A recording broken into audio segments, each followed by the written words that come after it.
Before, Sylvia balanced the tray full of tequila shots and took careful steps across the bar to rejoin her group in the corner. Thankfully, the bar wasn't crowded yet, and she only had to navigate around a few people. She held her breath and watched the liquid sway dangerously close to the edges of their glasses with each movement.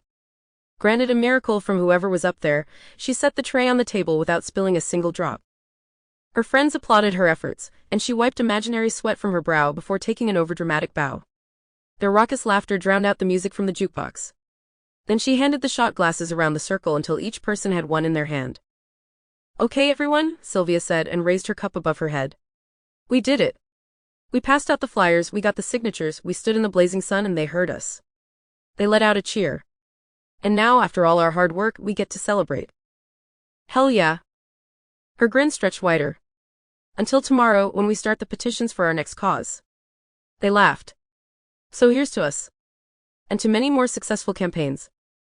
They clinked in the center of the circle and all downed their shots. Sylvia pushed out a breath of air to exhale the burn from the alcohol. She grinned and slammed the shot glass on the table with the rest of her team. A few of them whooped and clapped or headed towards the bar for another round. The group gradually dispersed into separate conversations. The music filled the spaces in between the chit-chat, and Sylvia went from person to person to congratulate and hug them. She grabbed another beer somewhere along the way, and the alcohol fuzzed around the edges of her brain. After an hour had passed, Sylvia allowed herself to detach and sit alone for a moment. Her days were always filled with other people and sometimes she needed a second, even if she was still surrounded by others. But then Chris stepped into her line of sight and the second was over. His smile was contagious and lit up his blue eyes. He joined her activist group 3 weeks ago and made a point of talking to her one-on-one every chance he got.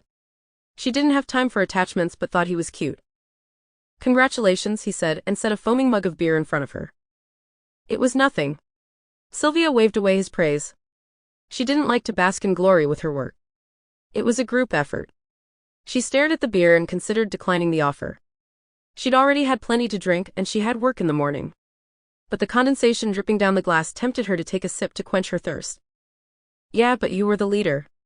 We couldn't have done any of it without you." A dimple appeared in his cheek when he smiled at her again. There was a hint of mischief in his expression, and she took the time to admire his broad shoulders, his muscular arms, and his powerful hands. She brought the cup to her lips and stalled with a deep swallow from the chilled liquid. What the hell, she thought, she deserved a night off.